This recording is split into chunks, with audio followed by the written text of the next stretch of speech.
এই অঙ্কটা দেখো, এই অঙ্কটাতে কি বলছে, বলছে হচ্ছে এবিসি ত্রিভুজে এ বি সি শীর্ষ তিনটির স্থানাঙ্ক যথাক্রমে এত এত এত। বলছে পি বিন্দুর স্থানাঙ্ক এক্স কমা ওয়াই হইলে দেখাও যে ত্রিভুজ P A B divide by ত্রিভুজ A B C is equal to এত। এখন কথা হলো যে ত্রিভুজ পি এ বি বলতে কি বোঝাচ্ছে এবং ত্রিভুজ এ বি সি বলতে কি বোঝাচ্ছে। দেখো তোমাদের আগে আমি বলেছিলাম যে এ বি বলতে কি বুঝো, তারপর হচ্ছে বি সি অথবা সি এ বা পি কিউ, এগুলো ধরো আসলে কি বুঝেছিলাম। এরকম না যে এ বি হচ্ছে এ থেকে বি এর মধ্যবর্তী দূরত্ব, পি কিউ মানে কি পি এবং কিউ এর মধ্যবর্তী দূরত্ব। সেম এখন যদি তোমাদের ত্রিভুজ এরকম দেওয়া থাকে যে ত্রিভুজ এ বি সি, এই ত্রিভুজ যদি এভাবে দেওয়া থাকে তা তোমরা বুঝে যাবা যেখানে ত্রিভুজ এ বি সি বলছে মানে এর ক্ষেত্রফল চাইছে। তার মানে যদি এরকম থাকতো তাহলে দূরত্ব, আর যদি ত্রিভুজ দিয়ে এরকম ডিনোট করা থাকে তাহলে আমরা বুঝে যাবো যে এটার ক্ষেত্রফল বের করতে বলছে। তাহলে ওইটা হচ্ছে দূরত্ব, এটা কি ক্ষেত্রফল। এটা মনে রাখবো যে ত্রিভুজ দিয়ে কোনো জিনিস যদি ডিনোট করে, ত্রিভুজ চিহ্ন দিয়ে, এটা হচ্ছে ত্রিভুজ চিহ্ন, হ্যাঁ, ত্রিভুজ চিহ্ন দিয়ে যদি কোনো কিছু ডিনোট করে তাহলে বুঝবো যে তার ক্ষেত্রফল বের করতে বলছে। তার মানে এখানে ক্ষেত্রফল বের করতে বলছে কয়টার, দুইটার। একটা ত্রিভুজ পি এ বি মানে পি বিন্দু এ বিন্দু এবং বি বিন্দু সাপেক্ষে, এবং একটা ত্রিভুজ এ বি সি, এই হচ্ছে একটার ক্ষেত্রফল এবং এটার একটা ক্ষেত্রফল। দুইটার ক্ষেত্রফল বের করার পর আমরা যদি ভাগ করে দেই, লেফট সাইডে দেখতে পাচ্ছি যে এটা ভাগ করলে আমরা এটা পাবো আর কি। এটা আমাদেরকে দেখাতে হবে যে এটা হবে তোমার হচ্ছে ক্ষেত্রফল। তো দেখো আমরা সমাধান করার চেষ্টা করি যে আসলে ক্ষেত্রফল দুইটার বের করে আমরা কিভাবে তার সমাধান ইজিলি করতে পারি। তো সলিউশন দেখো, আমাদের সলিউশনে আমাদের ক্ষেত্রফল লাগবে কয়টা, দুইটা, একটা ত্রিভুজ পি এ বি, একটা ত্রিভুজ এ বি সি। তো আমরা গিভেন ডাটার আগে বিন্দুগুলো লিখি। গিভেন এ এর মান দেওয়া আছে কত, -1,2, বি এর মান দেওয়া আছে 2,3 এবং সি এর মান দেওয়া আছে 3,-4 এবং পি কিন্তু আমার কিন্তু ভেরিয়েবল এক্স কমা ওয়াই। লক্ষ্য করো এক্স কমা ওয়াই। এখন আমরা ত্রিভুজ পি এ বি বের করতে বলছে, P A B, P A B এর ক্ষেত্রফল বের করবো, মানে তো ক্ষেত্রফল। তো ক্ষেত্রফল সমান আমরা কি লিখবো, হাফ। বিন্দুগুলো আমরা বসাবো। তো প্রথমে পি এর বিন্দু বসবে এক্স ওয়াই, তারপর হচ্ছে এ -1 2, তারপর বি 2 3 এবং আবার শেষে এক্স ওয়াই। এখন তোমরা বলো তো পি এ বি, পি যেহেতু আমার ভেরিয়েবল ছিল, এর কি ক্ষেত্রফলের মান বেরোবে নাকি একজাক্টলি সমীকরণ বেরোবে? ডেফিনেটলি সমীকরণ বেরোবে। কেন? কারণ এক্স কমা ওয়াই দেওয়া আছে, এক্স ওয়াই হচ্ছে আমার ভেরিয়েবল। তো ভেরিয়েবল যদি কখনো বসে সেক্ষেত্রে আমার একটা সমীকরণ আসবে এবং ফাইনালি কিন্তু একটা সমীকরণই দেওয়া আছে এখানে। যাই হোক, আমাদের ওখানে ক্যালকুলেশন করে যা আসে তাই। তাহলে হাফ, তাহলে এখানে হবে 2x, তারপর প্লাস, প্লাস মানে যে মাইনাস, 3 একে 3, তারপর প্লাস 2 আর ওয়াই গুণ করলে হবে 2y, মানে এই বরাবর গুণ করো মাইনাস, তো এখানে একটা মাইনাস, মাইনাস মানে যে প্লাস, ওয়াই একে ওয়াই, তারপর মাইনাস 2 2 4, তারপর কি বসবে -3x। তো এখান থেকে আমরা যদি ক্যালকুলেশন করি, ক্যালকুলেশন করলে কি হয় দেখো তো, ক্যালকুলেশন করলে হবে এখানে যে 3টা এক্স থেকে তুমি যদি 2টা এক্স বাদ দাও তাহলে মাইনাস একটা এক্স পাবা, ও হাফ তো আছে সামনে তাই না, -x, তারপরে কত ওয়াই 2y আর একটা ওয়াই, তাহলে হবে +3y। তারপর হচ্ছে সংখ্যা যে -4 আর -3 কত হবে -7। তাহলে লক্ষ্য করো আমাদের এই সমীকরণটাতে কিন্তু পজিটিভ আছে, অর্থাৎ মাইনাস আছে না, আমরা যদি মাইনাস একটা কমন নিয়ে নিই তাহলে -1/2, তাহলে এখান থেকে আসবে তোমার হচ্ছে মাইনাসের সামনে একদম কমন নিয়ে নিচ্ছি সামনে, তো মাইনাসটা এটা পজিটিভ হয়ে যাবে, এটা পজিটিভ ছিল নেগেটিভ হয়ে যাবে এবং এটা নেগেটিভ ছিল এটা পজিটিভ হয়ে যাবে। যে তোমরা জানো যে কমন নিলে চিহ্ন চেঞ্জ হয়ে যায়। তো এখান থেকে আমরা ক্ষেত্রফল কি কখনো নেগেটিভ হয়, আমি বলে দিচ্ছি ক্ষেত্রফল নেগেটিভ হবে না। তো x - 3y + 7 এখানে সাইডে লিখে দিবা যে ক্ষেত্রফল নেগেটিভ হয় না। এই ছিল আমার হচ্ছে ক্ষেত্রফলের উপর বিশেষ করে, এটা আমরা বের করলাম পি এ বি এর ক্ষেত্রফল বের করলাম। আর একটা ক্ষেত্রফল কি লাগবে, ত্রিভুজ এবিসি, ত্রিভুজ এবিসি এর ক্ষেত্রফল, এগেইন ত্রিভুজ এবিসি এর ক্ষেত্রফল। তাহলে হাফ ত্রিভুজ এবিসি লিখলে হবে, সমস্যা নেই, হাফ বিন্দুগুলো বসাও। তো এর মান কত -1,2, তাহলে -1 2, এখানে আবার কমা বসাবে না কেউ, তারপর 2 3, 2 3, তারপর 3 -4, 3 -4, তিনটা বিন্দু বসানো শেষ এবং যেটা প্রথমে বসিয়েছিলাম আবার শেষে সেটা বসবে, -1 2। এটা যদি ক্যালকুলেশন করি আমরা কি হয় দেখো তো, হাফ থাকলো, তাহলে -3, আবার প্লাস হবে, প্লাস মাইনাস আবার মাইনাস, 4 দুগুণা 8 এবং প্লাস 3 দুগুণা 6, এবার গুণ করো, -4, তারপর হবে -9, মাইনাস মাইনাসে প্লাস, আর সূত্রে আবার মাইনাস, প্লাস মাইনাসে মাইনাস, 4 একে 4। তো এটা কত হয় দেখো তো, এটা যদি আমরা ক্যালকুলেশন করি কত হয়,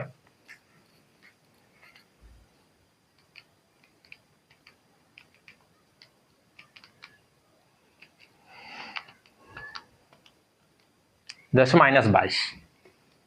তো এই যে হাফ -22 আছে না, -22 তোমরা পজিটিভ করে দিবা, হাফ ইন্টু 22 ইন্টু 22, কাটাকাটি করার প্রয়োজন নেই কারণ হাফ দুইটাতে রেখে দিচ্ছি আমি কাটাকাটির সুবিধার্থে। তো এত বর্গ একক, এত বর্গ একক, এদের ক্ষেত্রে বের হলো। এখন আমার লেফট সাইডে যাব, লেফট সাইড কি বলছে, যে ত্রিভুজ PAB, ত্রিভুজ PAB ডিভাইড বাই ত্রিভুজ ABC, যদি আমরা মান বসিয়ে দিই এখানে, তো ত্রিভুজ PAB এর মান কত ছিল, এই যে এটা হাফ x - 3y প্লাস 7, আর ত্রিভুজ ABC কত, হাফ ইন্টু 22। দেখো হাফ হাফ কাটা যায় না, উপরেও হাফ নিচেও হাফ, তো কেটে দেওয়া যায় একই রকম সংখ্যা হলে। তো এটা কাটা, নিচে হতে থাকলো কি ফাইনালি, উপরে থাকলো সমীকরণ x - 3y প্লাস 7, নিচে 22। এটাই আমার কি রাইট সাইড দেখাতে বলছিল না, বলছে যে এত দেখাইতে, তাহলে এটা হবে শুট। তো এরকম যদি দিয়ে দেয় কখনো ভয় পাওয়ার কোনো কিছু নেই, ত্রিভুজ চিহ্ন দিয়ে এইভাবে দিলে তোমরা বুঝবা যে আসলে একটা ক্লিয়ার কি বের করতে বলছে, ক্ষেত্রফল। আর ক্ষেত্রফলের মধ্যে কোনো একটা বিন্দু যদি ভেরিয়েবল থাকে তাহলে সেখানে কিন্তু মান আসবে না, সেখানে কি আসবে, একটা ক্ষেত্রফলে আসবে কিন্তু একটা আসবে সমীকরণ, মান আসবে না। দেখো ত্রিভুজ PAB তে একটা সমীকরণ আসছে, আর ত্রিভুজ ABC তে ডিরেক্ট একটা মান চলে আসছে। কেন, কারণ ABC তিনটা হচ্ছে কনস্ট্যান্ট মান জানা ছিল, তাই একটু মান আসছে, আর এটাতে একটা ভেরিয়েবল ছিল তাই সমীকরণ আসছে। ক্ষেত্রফল সমীকরণ কখন আসবে আর কখন মান আসবে সেটা এখন তোমরা ভালো মতো আইডেন্টিফাই করতে পারবা। আমি বুঝতে পারছি যে হচ্ছে এই যে রিলেটেড যদি কিছু ম্যাথ দেয়, তোমরা যদি ভালো মতো প্র্যাকটিস করো যে কখন সমীকরণ আসতে পারে, কখন মান আসতে পারে, সেটা তোমরা বিন্দু দেখলে বুঝতে পারবা যে আসলে কখন সমীকরণ হবে এবং কখন মান আসবে। তো এইভাবে তোমরা যদি ক্যালকুলেশন করো ধরে ধরে বুঝে বুঝে, তো আমার বিশ্বাস তোমরা ইজিলি যে কোনো ম্যাথ একটু যদি পেঁচিয়েও দেয় তোমরা ইজিলি ধরে ফেলতে পারো। তো এবার এই অঙ্কটা দেখো, বলছে ABC ত্রিভুজে ABC শীর্ষবিন্দুর স্থানাঙ্ক যথাক্রমে এত এত এত, বলছে যে DEF যথাক্রমে BC CA AB বাহুর মধ্যবিন্দু। তার মানে পরিচয় দিয়ে দিয়েছে, কিন্তু DEF হবে BC CA AB বাহুর মধ্যবিন্দু। বলছে ABC এবং DEF ত্রিভুজের ক্ষেত্রফল নির্ণয় করো। তার মানে একটা ABC এর ক্ষেত্রফল করতে হবে, একটা ত্রিভুজ DEF এর ক্ষেত্রফল করতে হবে। এবং বলছে দেখাও যে ত্রিভুজ ABC মানে ABC এর ক্ষেত্রফল সমান 4 ইন্টু ত্রিভুজ DEF মানে ত্রিভুজ DEF এর ক্ষেত্রফল। এখন কোথায় হলো ভাইয়া, যে আমি ABC এর স্থানাঙ্ক তো দেওয়া আছে ভাইয়া, ABC এর স্থানাঙ্ক আমার যেহেতু দেওয়া আছে আমি ABC এর ক্ষেত্রফল বের করতে পারবো, তো কোনো সন্দেহ নেই। কিন্তু আমার DEF এর ক্ষেত্রফল যদি বের করতে চাই তাহলে DEF বিন্দুগুলো আমার বের করতে হবে না। তো এই বিন্দুগুলো বের করার জন্য তোমাদের একটা কন্ডিশন দিয়ে দিয়েছে, যে হচ্ছে D বিন্দুটা হবে BC এর মধ্যবিন্দু, তারপর E বিন্দু হবে C এর বাহুর মধ্যবিন্দু, এবং F হবে AB বাহুর মধ্যবিন্দু। তো তোমরা মধ্যবিন্দুর নির্ণয়ের সূত্রগুলো জানছো। তোমরা সলিউশন যদি দেখি, যে আমাদের সলিউশনে আমাদের আগে বের করে নিয়ে আসতে হবে বিষয়গুলো, যে আমাদের এটা যদি একটা ত্রিভুজ হয়,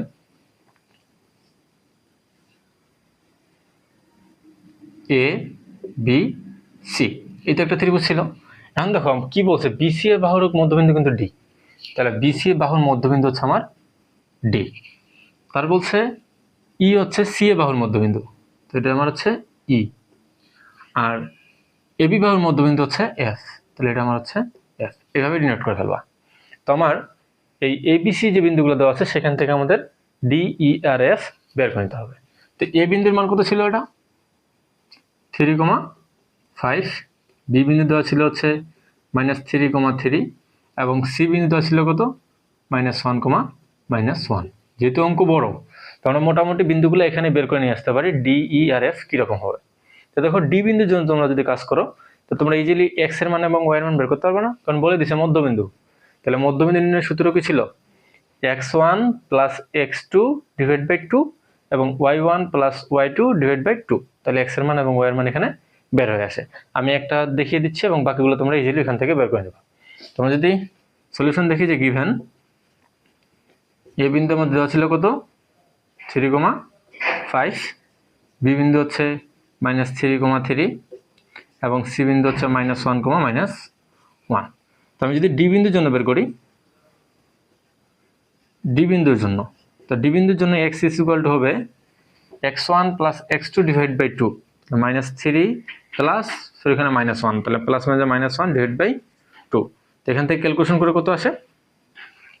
ক্যালকুলেশন করে এখানে আসবে তোমার হচ্ছে -2 এবং y y1 plus y2 3 plus -1 divide by 2, y1 plus y2 divide by 2। তাহলে এখান থেকে ক্যালকুলেশন করে কত আসে? এখান থেকে ক্যালকুলেশন করে আসে তোমাদের হচ্ছে 1।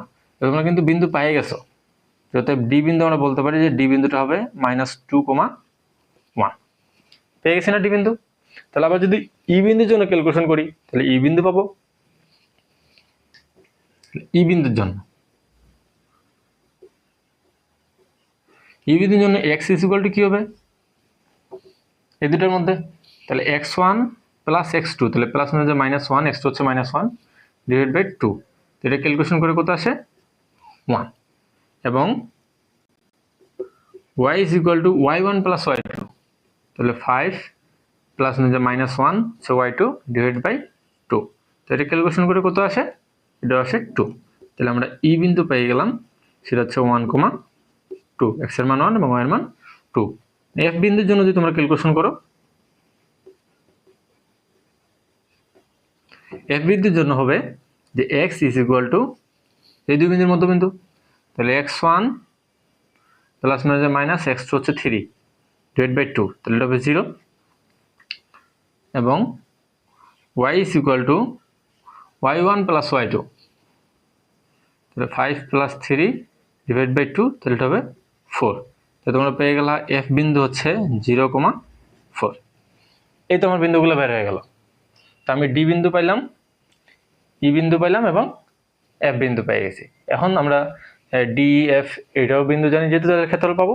আবার এবিসি তো দেওয়াই ছিল, সেখান থেকে আমরা ক্ষেত্রফল পাবো। তো আমরা এখন ধাপে ধাপে করবো অঙ্কটা, হচ্ছে ত্রিভুজ এ বি সি এর ক্ষেত্রফল এবিসি। তো ত্রিভুজ এবিসি এর ক্ষেত্রফল যদি ক্যালকুলেশন করি, তাহলে হাফ আমরা বিন্দুগুলো বসাবো। হ্যাঁ, তাহলে বিন্দুগুলো যদি বসে, তাহলে কি হয় দেখো তো? এ এর মান 3,5, বি এর মান -3,3, সি এর মান -1, -1 এবং ফাইনালি আবার 3,5। তাহলে ক্যালকুলেশন করি, তাহলে হাফ 3 3 9 প্লাস হইতো মাইনাস মাইনাসে প্লাস, আবার সূত্রের প্লাস, তো প্লাস প্লাসে প্লাস, 3 1 3, আবার সূত্রের প্লাস এখানে মাইনাস, তো প্লাস মানে মাইনাস, 5 1 5, এই বরাবর সূত্রে মাইনাস, ফের আবার এখানে মাইনাস, তো মাইনাস মানে প্লাস, 3 5 15, আবার মাইনাস, ফের আবার এখানে মাইনাস, তো মাইনাস মানে প্লাস, 3 1 3, ফাইনালি আবার সূত্রে মাইনাস, আবার এখানে মাইনাস, তো মাইনাস মানে প্লাস, 3 1 3। তো এটা যদি আমরা ক্যালকুলেশন করি কত হয়?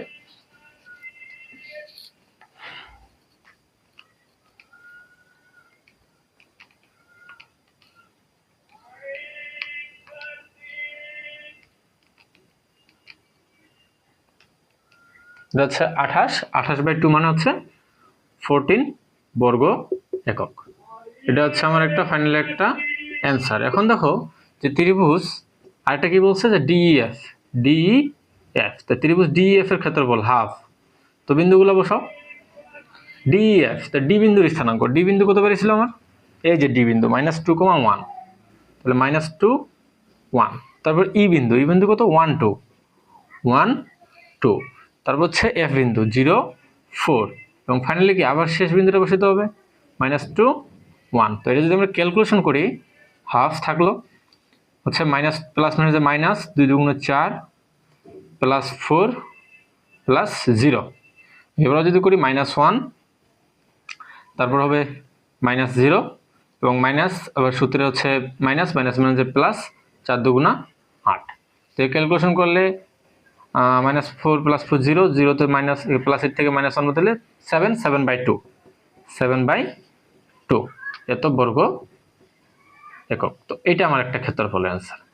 তো আমার কিন্তু অলরেডি বের হয়ে গেছে যে ত্রিভুজ এবিসি এবং ত্রিভুজ ডিএফ এর ক্ষেত্রফল দুটো আমরা বের করে ফেলছি। এখন আবার বলছে যে যদি এত হয় তবে দেখাও যে ত্রিভুজ এবিসি সমান 4 × ত্রিভুজ ডিএফ, এটা দেখাইতে হবে।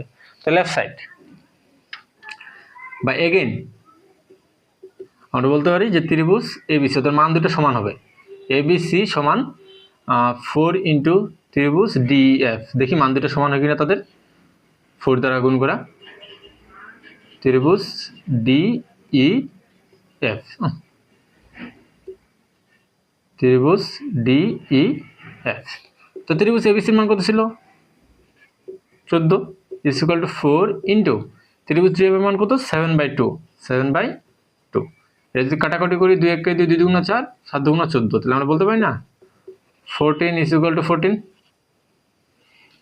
যেহেতু সমান হয়ে গেছে তাহলে আমরা বলতে পারি যেহেতু ক্ষেত্রফল 4 দ্বারা গুণ করলে এটাকে, তাদের ক্ষেত্রফল সমান হচ্ছে, তাহলে আমরা বলতে পারবো এখানে শুট। অথবা লেফট সাইডে তোমরা মান বসাবা, এবিসি এর তো 14, রাইট সাইড ধরবো 4 × ডিএফ, রাইট সাইডে আসবে 14, অর্থাৎ লেফট সাইড সমান রাইট সাইড। ডিরেক্টও দেওয়া যায়, ওইভাবে দিতে পারো। তো এটা হচ্ছে আমার কি দেখাইতে বলছো, ডাইরেক্ট শুট দিয়ে দেবে। কারণ কেউ একটা কথা বলে যে যদি কখনো দেখাইতে বলে, কেউ যদি শেষে আসে পুরো অঙ্ক ঠিক করছে, আসে যদি বলে এখানে প্রমাণিত বা প্রুফড, তাহলে সে কিন্তু অঙ্কতে 0 পাওয়া যাবে, অর্থাৎ মার্ক পাবে না। আবার দেখো যেহেতু দেখাইতে বলছে তাই দেখাইতে এটাও লিখতে হবে। আবার এই বানান কিন্তু অবশ্যই দেখবে যে শুট বানান আবার ইংলিশে লিখলে ঠিকঠাক আছে কিনা, অবশ্যই এগুলো খেয়াল করতে হবে, কারণ এগুলোর উপরেও মার্ক, এডমিশনে মার্ক কাটে। তো কাজে এগুলোতে পুরো অঙ্ক করছো ঠিকঠাক মতো, শেষে আসে ভালো মতো ইয়ে করে নেই। আবার আমি প্রত্যেকটাতে অ্যান্সার কিন্তু খুব সুন্দর মতো লিখতেছি দেখো। আবার আমরা অনেকেই অ্যান্সার দিই আর কি ইচ্ছা মতো, যেটা অভ্যাস হয়ে আছে, এই কাজ করা যাবে না। তোমরা সবসময় অ্যান্সারটা ভালো মতো দেওয়ার চেষ্টা করবা, ঠিক আছে? এবং শুট বললে শুট, দেখাইতে বললে শুট, প্রমাণ করতে বললে প্রুফ। এই ম্যাথটা দেখো, এই ক্ষেত্রফলের সবচেয়ে ইজি আমাকে যেটা লাগে সেটা হচ্ছে এই রিলেটেড ম্যাথগুলো অনেক খুব ভালো লাগে। যে হচ্ছে এত বিন্দু তিনটি একটি একই সরলরেখার উপর অবস্থিত, তো একই সরলরেখার উপর অবস্থিত সেই বিন্দুগুলো যদি থাকে তাহলে কি হয়, শর্তটা কি ছিল, তাদের ক্ষেত্রফল 0 আসতে হবে। তো আমরা এর ক্ষেত্রফল বের করব, ক্ষেত্রফল যদি 0 আসে তাহলে আমরা বলতে পারবো যে এটা একই সরলরেখার উপর অবস্থিত। তো এটা খুব ইজি। সলিউশন যদি করি আমরা, যে গিভেন আমরা ধরে নিলাম এটা a -1,3, b 2,9, c -3, -1। আমি ধরে নেব এটা একটা ত্রিভুজ। তো ত্রিভুজ এবিসি এর ক্ষেত্র বের করার চেষ্টা করব।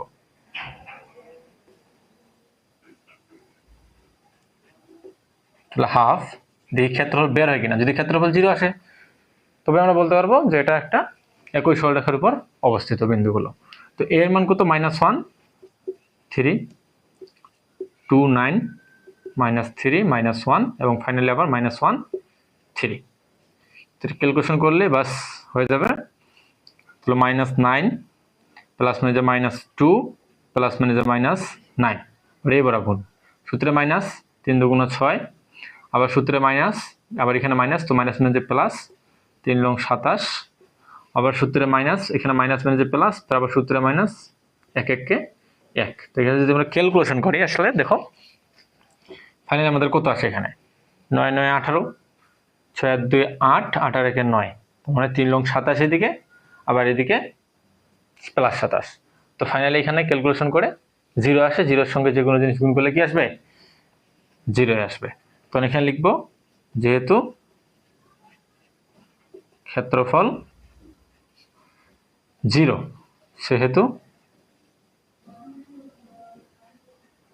সেহেতু একই সরলরেখার উপর বিন্দুগুলো অবস্থিত। এখানে দেব শুট। বলছিল যে হচ্ছে ওই বিন্দুগুলো, ওই বিন্দু তিনটি একই সরলরেখার উপর অবস্থিত, সেটা আমাদেরকে দেখাতে হবে। যে ক্ষেত্রফল যদি 0 হয়, কাজে আমরা বলতে পারবো যে ওই বিন্দু তিনটা একই সরলরেখার উপর অবস্থিত। ফাইনালি শুট দেখাইতে বলছিল তাই শুট লিখছি, ঠিক আছে। তো এই রিলেটেড যদি ম্যাথ দেয় আরো পারবা না? অবশ্যই তোমরা পারবে, আমি বিশ্বাস করি যে একই সরলরেখা বলছিলাম, যে সত্যটা বলছি সেই সত্যটা মাথায় রেখে আমরা অঙ্ক দেখে বুঝতে পারবো যে আসলে কি করে। এই প্রশ্নটা দেখো, বলছে একটি ত্রিভুজের শীর্ষবিন্দুর স্থানাঙ্ক এত এত এত, উহার ক্ষেত্রফল নির্ণয় করো। যেহেতু মানগুলো দেখো ভেরিয়েবল আছে, কি আছে? ভেরিয়েবল। যদি ভেরিয়েবল থাকে তাহলে কি একটা সমীকরণ আকারে আসবে। তো তার ক্ষেত্রফল নির্ণয় করতে বলছে, এবং বলছে দেখাও যে টি এর মান যদি 2 হয়, টি ইকুয়াল টু 2, অথবা টি এর মান যদি -1/2 বসাই, এত যদি হয় তাহলে ওই বিন্দুগুলি সমরেখ হইবে। ওই বিন্দুগুলো কি হবে? সমরেখ হবে। তো সমরেখ শর্ত কি ছিল? সমরেখ শর্ত ছিল হচ্ছে ক্ষেত্রফলের মান কি হবে? 0 হবে। তো আমরা দেখবো আসলে আগে বলছে ক্ষেত্রফল নির্ণয় করতে, আমরা আগে ক্ষেত্রফলটা নির্ণয় করি। তো আমাদের গিভেন এবিসি ধরে নিই, হ্যাঁ। এর মান হচ্ছে টি প্লাস 1, 1, 2t প্লাস 1, 3, এবং সি এর মান হচ্ছে 2t প্লাস 2, 2t। এই হচ্ছে আমার বিন্দুগুলো। তখন আমার ক্ষেত্রফল বের করতে হবে। ত্রিভুজ এবিসি হাফ, বিন্দুগুলো আমরা বসাই যে টি plus 1, 1, 2t plus 1, 3, 2t plus 2, 2t, এবং ফাইনালি আবার কি টি প্লাস 1, 1। এখন আমরা জাস্ট ক্যালকুলেশন করব। এন্ড গুণ, দেখো হাফ থাকলো এখানে, তাহলে এই বরাবর গুণ হবে, প্লাস দিয়ে আবার এই বরাবর গুণ, আবার প্লাস দিয়ে এই বরাবর গুণ। তো আমরা যদি এটা টি প্লাস 1 এর সাথে যদি 3 গুণ করি, তাহলে 3 কি টি এর সাথে গুণ হবে, 1 এর সাথেও গুণ হবে। তাহলে এখানে হবে 3t প্লাস 3 একে 3। আবার দেখো সূত্রে প্লাস, তো এই 2t আবার এর সাথে গুণ হবে, এর সাথে গুণ হবে। তো প্লাস 2টির সাথে 2t গুণ করলে হবে 2 দুগুণে 4, tt হবে টি স্কয়ার। এবং প্লাস প্লাসে প্লাস, 2টির সাথে 1 গুণ করলে হবে 2t একে 2t। আবার আসলে 1 এর সাথে যদি গুণ করে এটা, তাহলে প্লাস এটাই হবে, 1 এর সাথে যে কোনো জিনিস গুণ করলে ওই জিনিসটাই হয়। তাই 2t প্লাস 2, 2t একে 2t প্লাস 2 একে 2। এই হলো আমার এই পাশে। পজিটিভের কোনো ঝামেলা নেই কিন্তু। এখন এই মাইনাসটা একটু ভালো মতো খেয়াল করো। তাহলে এই বরাবর গুণ করার সময় কি হবে? মাইনাস হবে। তাই মাইনাসের সাথে যদি আমরা এটা গুণ করি, তাহলে হবে -2t, এবং প্লাস 1 ছিল, মাইনাসের সাথে যদি গুণ করি প্লাস মাইনাসে -1, কাজ শেষ। এখন এইটার সাথে গুণ করি, মাইনাস দ্বারা গুণ করতে হবে। তো 3 দুগুণা 6, তাহলে হবে -60, এবং আবার কি মাইনাস আছে কিন্তু, তো মাইনাসের সঙ্গে এটা যদি গুণ করি তাহলে প্লাস মাইনাসে -3 দুগুণা 6। আর আবার দেখো সূত্রে মাইনাস, আবার এখানে 2টির সাথে এটা গুণ হবে, তাহলে মাইনাস যদি গুণ করি তাহলে 2 একে 2, -2 tt এ টি স্কয়ার। আবার -1 এর সাথে গুণ হবে, তো প্লাস মাইনাসে মাইনাস 2t একে 2t। আর তো কোনো কিছু নেই। তো এই ছিল মোটামুটি। ভালো মতো এই জায়গায় গুণগুলো করবা তোমরা, আমি যেভাবে ধরে ধরে করলাম বুঝে বুঝে করবা। তো এখান থেকে ক্যালকুলেশন করে আসলে কি হয় সেটা আমরা দেখবো। যাকে টি স্কয়ার ক্যালকুলেশন করি, 4t স্কয়ার থেকে যদি 2t স্কয়ার বাদ দিই, তাহলে এখানে থাকবে পজিটিভ 2t স্কয়ার। টি দেখো কয়টা আছে এখানে, এমনি 2t plus 2t minus 2t কাটে দেওয়া যায়। এখন দেখো 3t, এখানে 3টা টি, এখানে 2টা, 3 দিয়ে 5টা, পজিটিভ 5টা, নেগেটিভ কয়টা আছে দেখো তো 6টা, আর 2টা 8টা। তো 8টা থেকে 5টা যদি বাদ দিই তাহলে থাকবে -3t, -3t। এখন আসো যে কনস্ট্যান্ট মান 3, পজিটিভ 3 আর পজিটিভ 2, তাহলে পজিটিভ 5, আর নেগেটিভ কত আছে -1 আর -6, -7। তো -7 থেকে +5 বাদ দিলে -2। তাহলে এটাই আমার কি ওই ত্রিভুজের ক্ষেত্রফল। তাহলে আমার এটা একটা অ্যান্সার নিঃসন্দেহে। এই যে সমীকরণ চলে আসছে দেখো, কারণ ভেরিয়েবল ছিল। এখন পরে বলছে আবার যে দেখাও যে t = 2 অথবা t = -1/2 যদি বসাই, তাহলে ওই বিন্দুগুলি সমরেখা হবে। এখন দেখো সমরেখা কথা বলছে, তাহলে সমরেখা যদি হয় তাহলে সত্যটা কি ছিল? ক্ষেত্রফল সমান 0 না? সেটা কিন্তু ছিল। এখন দেখো যে এখানে t এর মান একবার 2 অথবা t এর মান -1/2 বসাতে বলছে। তো t এর মান যদি 2 এখানে বসাই, আবার t এর মান -1/2 যদি বসাই, বা t এর মান যদি এখানে 2 বসে, তাহলে ক্ষেত্রফল 0 আসার কথা। আবার টি এর মান যদি -1/2 বসে ক্ষেত্রফলের মান কি হবে 0 হবে। কিন্তু এটা একটু লং প্রসেস, তার থেকে আমরা যেহেতু বলছে সমরেখ, তাহলে আমরা সমরেখ ধরেই আমরা টি এর মান দুটোই বের করে দেখাবো যে টি এর মান 2 অথবা টি এর মান -1/2 হয় কি না। কারণ সমরেখ বলছে যেহেতু হইলেই সমরেখ হবে, কাজে আমরা ক্ষেত্রফলটা যদি 0 ধরি সেখান থেকে টি এর মানটা বের করে দেবো যে ওই দুটো হয় কিনা। তাহলে এগেইন বা শর্ত মতে half 2t square minus 3t minus 2 is equal two 0, যেহেতু সমরেখ। হ্যাঁ, তাহলে হাফটা বেশি হচ্ছে তোমার গুণ ছিল, বেশি ভাগ হয়ে যাবে, 0-এর সাথে যে কোনো জিনিস ভাগ করলে 0 হয়। তাহলে এখানে থাকবে 2t square minus 3t minus 2 is equal two 0। তো এখানে আমি বলছিলাম যে তোমাদের কাজ থাকবে শুধু দ্বিঘাত সমীকরণ পর্যন্ত আসা, অর্থাৎ দ্বিঘাত সমীকরণ পর্যন্ত তোমরা যদি আসো, বাকি কাজ কে করবে? ক্যালকুলেটর করবে। তো তোমরা ক্যালকুলেটর তোমাদেরকে ইউজ করে শিখিয়েছিলাম যে আসলে দ্বিঘাত সমীকরণ কিভাবে সমাধান করতে হয়। তো আবার আজকে আরেকবার আমি সমাধান করে দিচ্ছি। দেখো, প্রথমে ক্যালকুলেটরে প্রথমে মড ফাংশনে যাবা, মডে যাওয়ার পর দেখো 5 নম্বর ইকুয়েশন দেওয়া আছে। ইকুয়েশনে যাওয়ার জন্য 5 চাপ দেবা। 5 চাপ দিলে এখানে এরকম আসবে, এখান থেকে দেখবা যে 3 নং সমীকরণটা যেটা আছে ax square plus bx plus c, এটাই মূলত দ্বিঘাত সমীকরণ। তো এই 3 নম্বর চাপ দিতে হবে। 3 নম্বরে চাপ দিলে এরকম একটা আসবে হচ্ছে ডিসপ্লেতে। এখানে তোমরা মান বসাবা, প্রথমে a অর্থাৎ x স্কয়ারের সহগ, তাহলে x স্কয়ার সহগ কত? 2 বসানোর পর তোমরা ইকুয়াল চাপ দিবা। তারপরে কত বসবে? b হচ্ছে x এর সহগ, x এর সহগ কত ছিল এখানে? -3 t এর, তাহলে এখানে -3 বসাবা। তো আবার ইকুয়াল চাপ দেবা। ইকুয়াল চাপ দেওয়ার পর তখন দেখবা কনস্ট্যান্ট মান কত? -2, মাইনাস থাকলে কিন্তু মাইনাস বসিতে হবে, কাজে এখানে হবে -2। ইকুয়াল চাপ দেবা, বসানো শেষ। এখন তুমি যদি ইকুয়াল চাপ দাও তাহলে তোমার আসবে একটা 2, এই যে x1 মানে হচ্ছে t, একটা মান বের হলো, এবং আবার x2 হচ্ছে -1/2, অর্থাৎ t এর মান দুইটা আসলো, একটা 2 এবং একটা -1/2। তাহলে আমরা এখান থেকে বলতে পারবো ক্যালকুলেটরের সাহায্যে t ইকুয়াল টু 2 অথবা t equal to -1/2। x1 x2 দেখেছিল না, তার মানে x এর মান হচ্ছে দুইটা আসবে, x বলতে এখানে t, তো t এর মান 2 হতে পারে অথবা -1/2 হতে পারে। তো আমাদের এটাই ছিল মোটামুটি দেখাতে বলছিল। তো ফাইনালি এটা হচ্ছে আমার কি শুট। তো এই টি এর অঙ্কটাও ইম্পর্টেন্ট, এরকম আরেকটা অঙ্ক আছে, সেটা তোমাদের জন্য হোমওয়ার্ক থাকবে। তো এই রিলেটেড যে বললাম যে সমরেখ, তারপর হচ্ছে একই সরলরেখার উপর অবস্থিত যে শর্তটা দিয়েছিলাম, সেই রিলেটেড যদি ম্যাথ দেয় তোমরা ইজিলি করতে পারবা। আমি বিশ্বাস করি যে তোমরা এইগুলো যদি ভালো মতো প্র্যাকটিস করো এবং ভালো মতো যদি বেসিকগুলো প্র্যাকটিস করে মনে রাখতে পারো। বেশি বেসিক পড়বো, আমি বারবার বলি যে বেশি যদি বেসিক পড়ো সেক্ষেত্রে তোমার দেখা যাবে যে ইজিলি তোমার আয়ত্তে চলে আসবে বেসিকটা।